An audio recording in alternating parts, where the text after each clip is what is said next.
Baik, di sini saya akan menjelaskan tentang penyelenggaraan jaminan produk halal di Indonesia.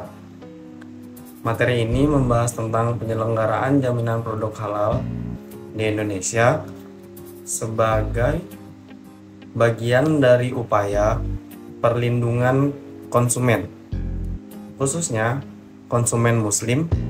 Produk halal adalah produk yang aman dikonsumsi dan digunakan menurut syariah Islam, sedangkan produk haram dapat mendatangkan dosa. Penentuan halal dan haramnya hanya berasal dari Allah Subhanahu wa Ta'ala dengan prinsip bahwa segala sesuatu pada dasarnya halal kecuali terdapat dalil yang jelas yang mengharamkannya. Penyelenggaraan jaminan produk halal memiliki dasar hukum yang kuat, antara lain Undang-Undang Nomor 33 Tahun 2014 tentang jaminan produk halal, Undang-Undang Cipta Kerja, peraturan pemerintah, peraturan presiden, serta berbagai peraturan Menteri Agama dan keputusan Menteri Agama yang mengatur tata cara sertifikasi dan pengawasan produk halal yang ada di Indonesia. Asas penyelenggaraan jaminan produk halal mencakup perlindungan, keadilan, kepastian hukum, akuntabilitas, efisiensi, profesionalitas, nilai tambah, dan daya saing. Tujuannya adalah untuk memberikan rasa aman dan kepastian kepada masyarakat dalam mengonsumsi produk halal, serta mendorong pelaku usaha untuk meningkatkan kualitas produknya.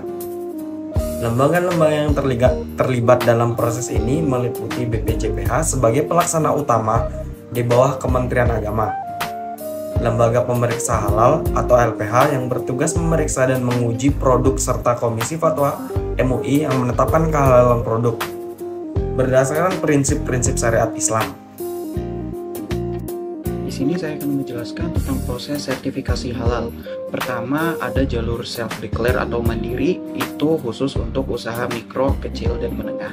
Self-declare ini adalah proses halal mandiri oleh pelaku usaha mikro dan kecil dengan pendampingan dari pendamping proses produk halal atau PPH dan penetapan halal oleh Komisi Fatwa MUI. Syarat self-declare itu produk tidak berisiko dan bahan bakunya halal. Nanti bahan bakunya bisa dibuktikan dengan sertifikat halal. Terus ada proses produksinya juga harus halal sesuai ketentuan yang berlaku. Terus omsetnya maksimal 500 juta. Kemudian memiliki NIB. Kemudian alat dan tempat produksi terpisah dari yang tidak halal. Kemudian punya izin edar dari BPOM. Kemudian produksi maksimal satu lokasi. Sudah produksi aktif maksimal 1 tahun, produk berupa barang, bukan jasa ataupun catering, tidak pakai bahan berbahaya, peralatannya juga manual dan sederhana, tidak menggunakan teknik pengawatan canggih, dan telah diverifikasi oleh pendamping PPH. Kemudian beberapa dokumen yang perlu disiapkan untuk melakukan self-declare. Pertama ada surat permohonan, nanti bisa didaftarkan melalui website Si Halal, kemudian ada NIB dan melalui jalur OSS. Kemudian akun formulirnya itu ada di website sihalal.go.id. Kemudian melampirkan KTP dan dokumen penyedia halal, kemudian daftar produk dan bahan, narasi proses produksi, manual sistem jaringan produk halal, foto dan video pada saat produksi, dan izin edar jika izin edarnya sudah ada. Kemudian alur prosesnya adalah pelaku usaha harus memenuhi syarat, ajukan permohonan via website Si Halal, kemudian pendamping PPH telah melakukan verifikasi dan pendampingan, kemudian Komisi Fatwa MUI juga telah menetapkan halal, dan BPJPH terbitkan sertifikat halal. Untuk cara yang kedua yaitu melalui jalur reguler. Kalau jalur reguler ini boleh untuk semua bidang usaha baik yang kecil, menengah ataupun yang sudah besar. Jalur ini akan melibatkan 3 lembaga besar, yaitu ada BPJPH, Lembaga Pemeriksa Halal atau LPH, dan adalah Majelis Ulama Indonesia. Untuk alur jalur reguler pertama adalah pendaftaran melalui website sihalal.go.id dengan isi seluruh data lengkapnya. Kemudian BPJPH akan mencek dokumen tersebut dan dikirim kepada LPH. Kemudian LPH akan menentukan biaya dan melakukan pemeriksaan dan uji lab dan lain sebagainya. Kemudian pelaku usaha melakukan pembayaran kepada BPJPH, kemudian BPJPH akan mengeluarkan STTD dan LPH mulai pemeriksaan produk. Kemudian setelah itu MUI akan keluarkan fatwa halal dan barulah BPJPH bisa menerbitkan sertifikat halal. Untuk biaya jalur reguler ini bagi UMK itu biayanya antara 300.000 sampai 350.000, untuk usaha menengah 5 juta hingga 21 juta rupiah, dan untuk usaha besar itu range harganya dari 12.500.000 sampai 21.125.000. Sekian.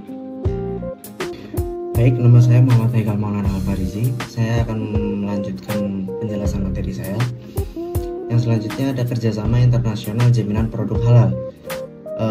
Kerjasama jaminan produk halal adalah kegiatan atau usaha secara bersama-sama yang dilakukan secara bilateral, regional, dan multilateral dalam rangka pengembangan JPH.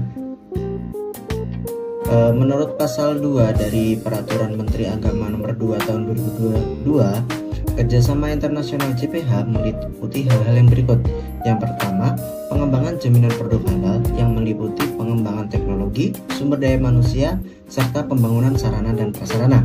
Yang kedua, penilaian kesesuaian meliputi saling pengakuan dan saling keberterimaan hasil penilaian kesesuaian. Yang ketiga, pengakuan sertifikat halal berupa saling pengakuan sertifikat halal antara BPJPH serta lembaga halal luar negeri. Yang selanjutnya ada bentuk-bentuk kerjasama internasional. Yang pertama, pengembangan JPH. Pengembangan jaminan produk halal dihadirkan dalam bentuk pengembangan SDM, teknologi, serta pembangunan sarana dan prasarana. Kerjasama pengembangan teknologi tersebut dapat berupa yang pertama, penelitian dan pengembangan teknologi yang digunakan dalam proses produk halal. Penelitian dan pengembangan teknologi yang digunakan dalam pemeriksaan halal. Yang ketiga, penelitian dan pengembangan teknologi yang digunakan dalam pembinaan dan pengawasan halal atau pertukaran informasi di bidang JPH. Sedangkan kerjasama pengembangan sumber daya manusia yang disebutkan di atas adalah yang pertama, pendidikan dan pelatihan JPH bagi pelaku usaha, auditor halal, penyelia halal, pengawas JPH, atau pengurus lembaga pemeriksa halal. Yang kedua, pertukaran pengetahuan ulama dalam memutuskan status kehalalan produk dalam rangka sertifikasi halal. Yang ketiga, melibatkan akademisi dan ulama dalam pelatihan dan proses sertifikasi halal. Yang terakhir, ada bidang lain yang berkaitan dengan pendidikan dan pelatihan sumber daya manusia di bidang JPH. Kerjasama pengembangan sarana dan prasarana JPH dapat berupa penelitian dan pengembangan sarana prasarana JPH. Yang kedua, bantuan penyediaan sarana dan prasarana JPH. Yang ketiga, perdagangan sarana dan prasarana JPH. Yang keempat, penyediaan sarana dan prasarana pertukaran informasi terkait dengan JPH. Yang kelima, pengembangan standar halal. Mungkin di sini saya menjelaskan salah satu contoh, yaitu penandatanganan Mutual Recognition Agreement (MRA). BPJPH telah menandatangani MRA dengan 37 LHLN dalam rangka pengakuan dan saling keberterimaan sertifikasi halal. Demikian dari saya.